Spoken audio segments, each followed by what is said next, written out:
O problema do seu casamento pode não ser a falta de sexo. E isso confunde, porque tudo parece indicar o contrário. O corpo ainda se encontra. O toque ainda acontece. Mas nada ali toca onde deveria. Não existe rejeição clara. Também não existe presença real. Existe um vazio estranho, daqueles que não fazem barulho. Eles apenas ficam. Você deita ao lado de quem escolheu para a vida inteira e sente que está dividindo espaço, não intimidade. O encontro começa, termina e não deixa rastro por dentro. E o mais perturbador, como ainda existe toque, você começa a achar que o problema não é tão sério assim. Aos poucos, você vai se acostumando com essa sensação.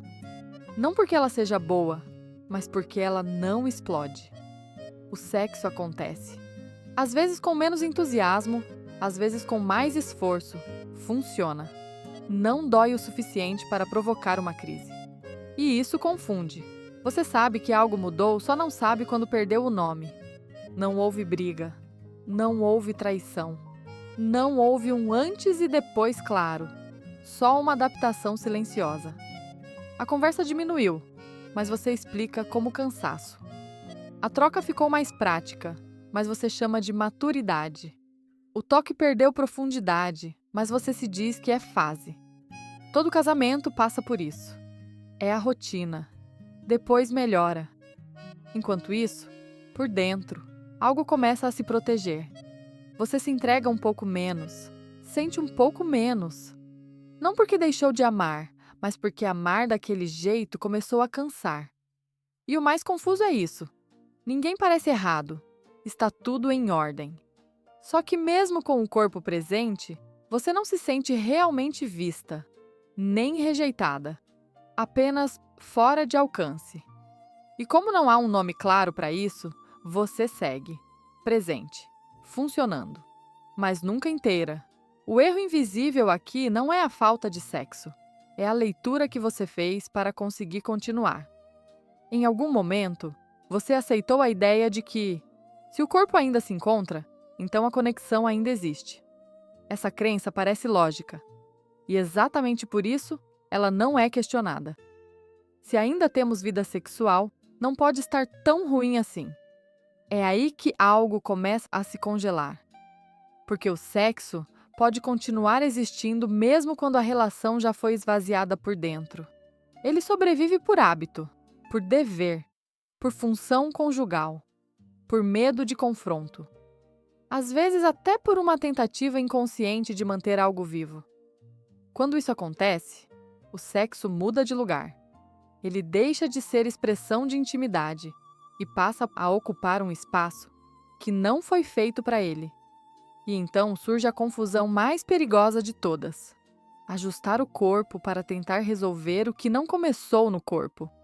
Mais frequência, mais esforço, mais disponibilidade, mais desempenho. Como se o toque fosse o problema. Essa leitura mantém tudo funcionando, mas impede qualquer movimento real. Porque enquanto você acredita que o sexo sustenta o vínculo, você não olha para onde ele está, na verdade, revelando o vazio. A raiz desse esfriamento não está no desejo. Está no lugar onde a relação deixou de ser habitada por dentro. A intimidade emocional não desaparece de uma vez. Ela vai sendo trocada, aos poucos, por convivência funcional. A conversa vira logística. A troca vira informação. A escuta vira resposta automática. O casal continua falando, mas deixa de se encontrar. E quando o encontro desaparece fora do quarto, o corpo começa a ocupar um lugar que não é dele. Aproximar sem revelar, tocar sem acessar, unir sem atravessar. O sexo passa a ser o último espaço onde ainda existe alguma sensação de proximidade. Mas ele já não nasce da conexão, nasce da falta dela. É aqui que algo interno começa a governar em silêncio. As pessoas param de se mostrar. Não por maldade, por autopreservação. Quando alguém não se mostra, o outro não tem onde tocar. Nem emocionalmente, nem fisicamente. Por isso o corpo pode estar disponível, presente, participando. E ainda assim a entrega não acontece. Porque entrega não nasce do toque, ela nasce do acesso. Sem acesso ao mundo interno, o sexo vira presença sem encontro. Não é frieza, é ausência de lugar. Isso não é uma leitura moderna do problema. Essa lógica sempre esteve posta, muito antes de virar dor conjugal. Desde o início, intimidade nunca foi descrita apenas como proximidade física. Ela sempre envolveu conhecimento, revelação, acesso. Quando o texto antigo diz que os dois se tornaram uma só carne, não está falando primeiro de sexo.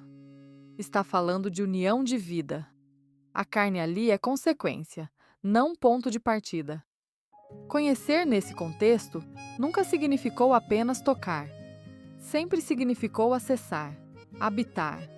Uma relação inteira sem áreas trancadas por dentro, sem compartimentos preservados. Quando essa ordem se inverte, algo se distorce silenciosamente. O corpo passa a tentar sustentar sozinho uma unidade que já não está sendo construída no interior da relação. Por isso, fora dessa lógica, o corpo pode se entregar enquanto a pessoa se preserva. Não por perversão, por desalinhamento interno. O quarto, nesse caso, não cria nada. Ele apenas reflete o nível de verdade que existe fora dele. Aqui está a fídua virada que quase ninguém aceita. Sexo não cria conexão emocional. Ele apenas revela a qualidade dela. Enquanto a leitura interna for, se o sexo melhorar, a conexão volta, a relação apenas se mantém. Porque intimidade não nasce do acesso ao corpo. Ela nasce do risco emocional de ser visto.